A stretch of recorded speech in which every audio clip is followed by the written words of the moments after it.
right, everybody, we'd like to welcome you back to Mindworx. We love Zooming. This is the best thing in the world. Zoom's awesome. Ben, Melissa, how are you guys doing today? Hey. Great. I'm loving it, man. I love it. The world's great. I was just saying that I've been sitting in this chair Zooming for 2.5 to 3 hours, but I have to say that this is my favorite Zoom. This is the one that I've been looking forward to ending the day with today. So it is a good way to end the day. I also have been Zooming all day, and so congratulations, Zoom, Google Hangouts, all of those things. They've made us new people. Yeah. I don't feel so awkward looking at my face anymore, so that's a good thing. We have a goal today to just kind of backtrack a little bit, just do a little bit of teaching. You know, we've talked a lot in this in these Zooms and in our podcasts, and we talk about specific parts of our class. And I think we're going to bring one of those forward and just talk specifically about it. So I'm going to do a quick screen share if you guys don't mind. Mm-hmm. And hopefully when it pops up, the screen share should be just a picture of an intersection. Okay. And Ben, you and I have talked a lot when we bring this one up. Here, this is to me one of the biggest takeaways for me when I first took this class. And it is all about the ability for us to change in an instant. It doesn't take years and years of therapy. It doesn't take a lifetime of working through problems and issues or recapping everything, as some of the and not that that's a bad thing. I mean, counseling is great. Getting things off your chest and talking to people is great. But sometimes we have this myth about mental health is that you have to take yourself back to an awful moment, process it to be able to move forward. And I think Sid Banks would argue his thought process or his idea was no, that actually can be a dangerous thing to do, to be honest. There's no reason to go back and live something that's negative when you can change in a moment. So Ben, do you want to talk us through this intersection? Yeah, and you know, I love that when we talk about the 3 Ps of mind, thought, and consciousness, you know, just to sum it up, is really just being aware of your thinking. And all too often we're not aware of our thinking. It just sort of happens. And so this is not ours. It's a good friend of ours, Tony Wilson, who we originally took the class from. And what he was trying to demonstrate was the example that, you know, if you're in, let's say, car A, and you and your family, it's a stop sign, it's a beautiful day, and, you know, you're good to go, right? Or it's an intersection, the red light turns to green. As you pull into that intersection, here's car B that comes flying right by you. You know, putting you and your family and your lives in jeopardy. And for many of us, you know, instinctively, the reaction is one of anger, that bleepity, bleepity, bleepity, bleep, instead of being aware of what you were thinking is doing to you. And, you know, part of what the 3 principles is all about is taking the negative energy and trying to replace it with a greater sense of more positive energy.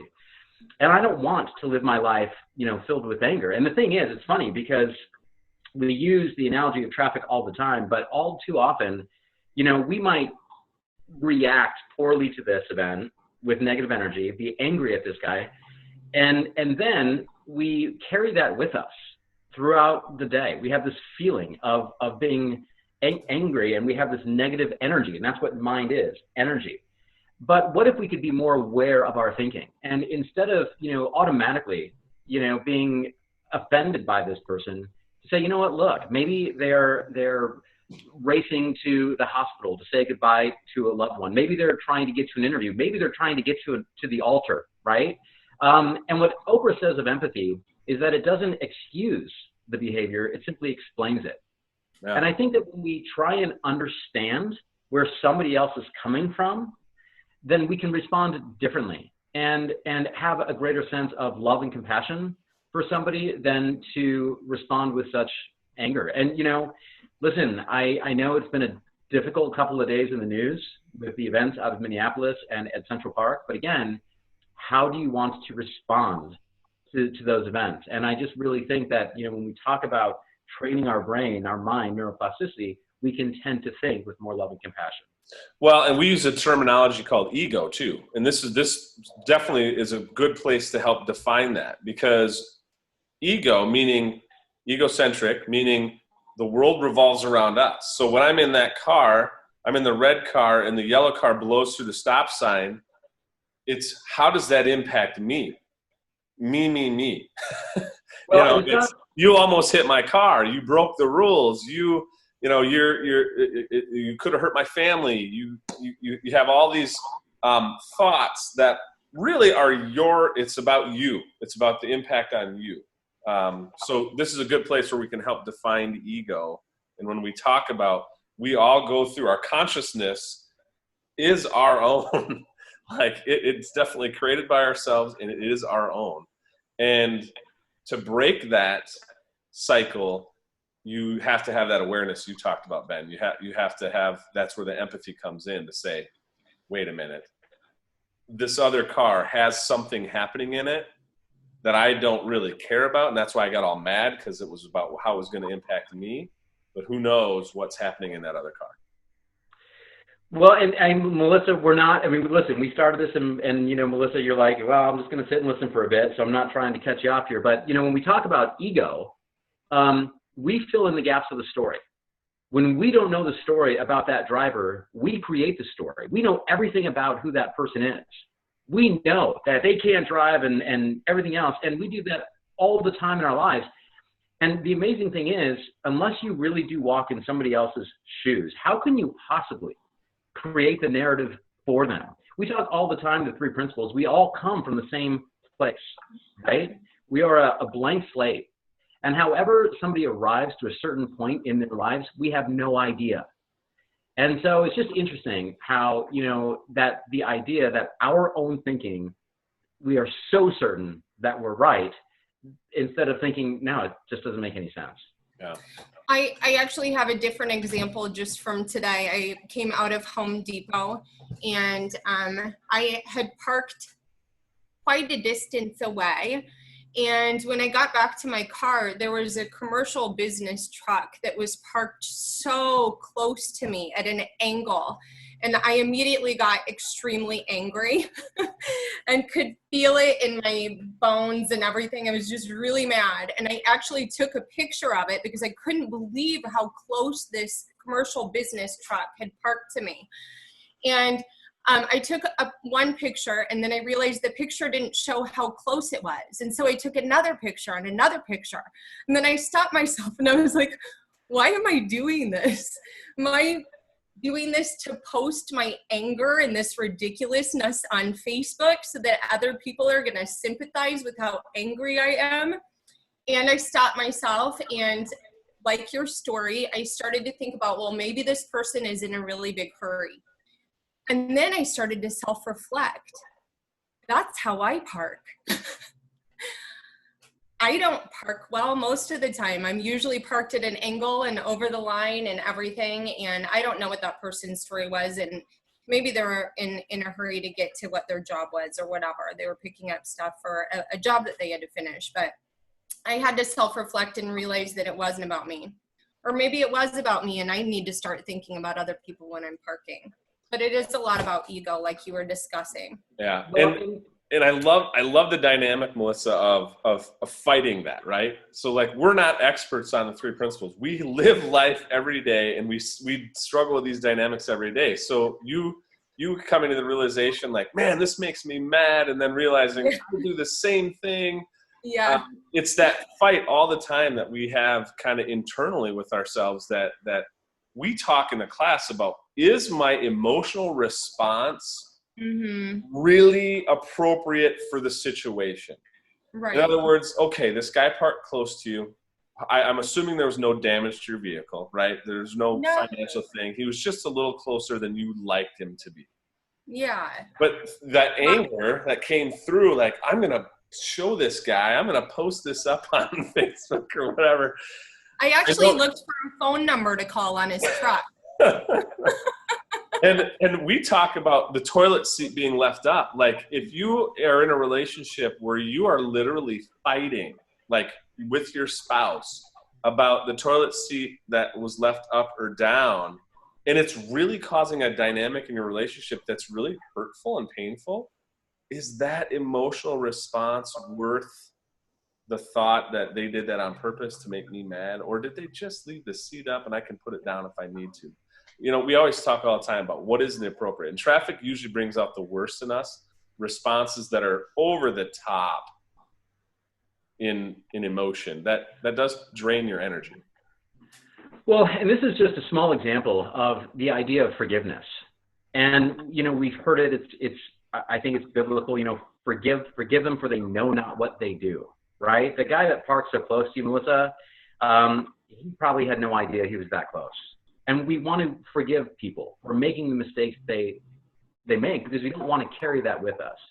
Mitch, can you go to that next slide? I kind of want to point something out about this in relation to the next slide.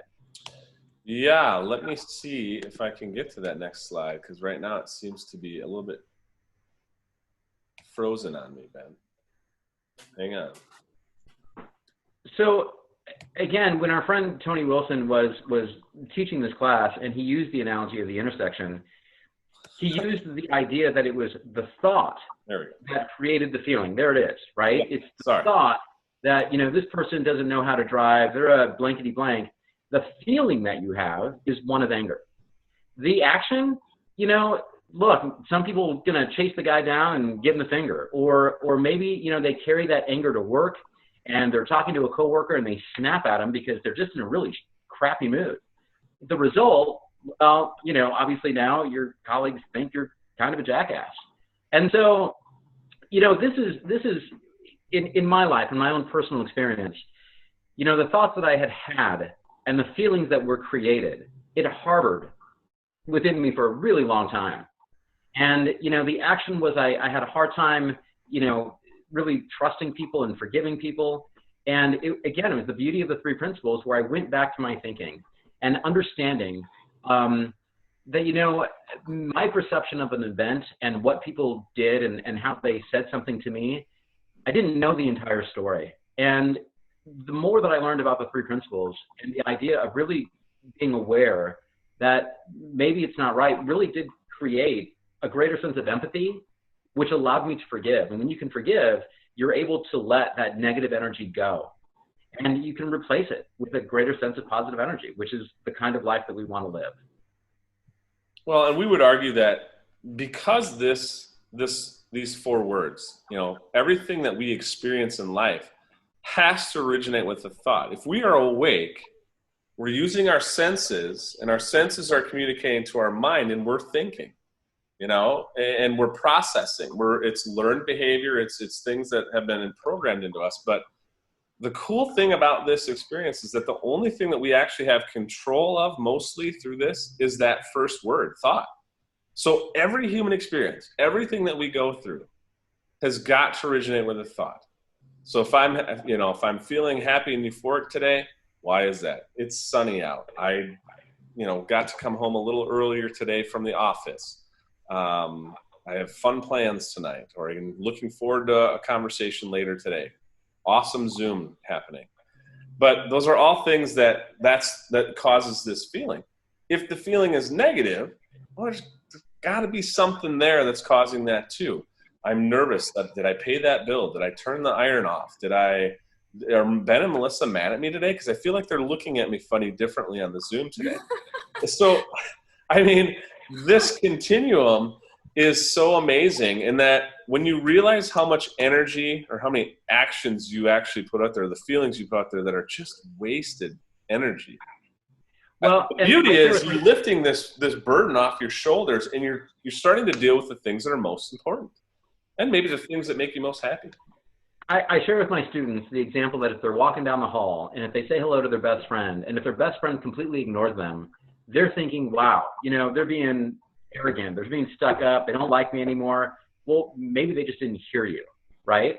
And so it's just interesting how when we talk about the way that we feel, we've used the Star Wars analogy all the time. Luke, search your feelings. It originates with a thought. And maybe you don't understand the reason why you're feeling frustrated and angry is because that son of a bear cut you off in traffic. Go back to that thought and have a greater sense of empathy and understand that you really don't know the story. And I think that will make you feel better about the situation. Before we started this Zoom, Melissa's children were in the room, and Ben, we were just talking, and we had a swear word pop out, okay? And we're like, whoops, kids heard that. And I'm sure they've never heard that word before. No. But, you know, I think about that as like when you're in that car and you're a parent and you've got your kids in your car seats behind you and you are swearing at the top of your lungs at somebody that might have done something dumb in traffic, what are you modeling? What emotional stability are you modeling for your family, for yourself? You know, there's just, traffic is a great analogy. It really is. It is what it is. So, but this is a little bit of a taste of some of the items that we get to talk about. And then when you're in a classroom environment, you can only imagine when there's 15 or 20 people that can bring their own story to the table and how fun that is to listen and have people kind of come to that conclusion that, yeah, maybe I didn't have to respond that way, or maybe that's not as big a deal as I'm making it in my head. So that's the fun thing about when we teach the class, of people seeing that and going, wow, I don't have to respond that way. That's a choice, totally a choice. You know, we're coming to a close. I know it's been 15 minutes, but I'm going to try this little homework assignment if people are listening and want to try this. Dr. Phil says, no matter how much you smash a pancake, it's going to have two sides, and everything's got two sides. And, you know, think about your own politics. There are people that hang on to their political beliefs with such incredible strength, right? They are so certain that they are right. They're so certain they're right that that's ego. Try and be empathetic. Try and understand why that person, that political leader, that political figure came to that place in their life to say what they said. And I think that when you try and understand their story, again, it doesn't excuse what they say, but I think your response to it can be very, very different. Absolutely. Well, you guys, I think that's it for today. Melissa, you got any parting words? Why do you do that to me? No, I don't, but I am thinking about that wasted energy that you were talking about, Mitch. I spent a lot of time trying to take pictures of how close that car was. Why? Right? Think about all of it. Another homework assignment. Think about all of the energy that you're wasting. That anger was wasted energy for me, and that guy didn't even know that I was mad, right? No. He had no idea. It only affected me, and you know, raised my blood pressure and everything for a couple of moments of the day. So how can you concentrate on the positive things instead of the negative? I got to say one last thing. I got to piggyback on that, right? You know, it's amazing when the people that are closest to us wrong us. We carry that for a very long time. And even though we might continue with our lives, that thought is still there about how much they've hurt us or wronged us. It's about, you have to be able to forgive if you're going to be able to move on and let go. And in order to do that, you've got to change your thinking about what people did and maybe why they did it. And if you don't, you're punishing yourself more than you're punishing others. Right. And it's that waste of that negative energy when you could be focusing on something more positive. That's right, because that guy in the truck doesn't care. Nobody else cares. You're only doing it to yourself. So he didn't that's really know, probably. That's a great place to end, you guys. What a good Wednesday it has been, and always good seeing you guys. But I think we're at a close, so we'll see you again. Remember, mindworksforme.com. Find us on our YouTube channel. Subscribe if you like what you're seeing, and share out. Share with your friends. Thanks, everybody. Bye. Bye.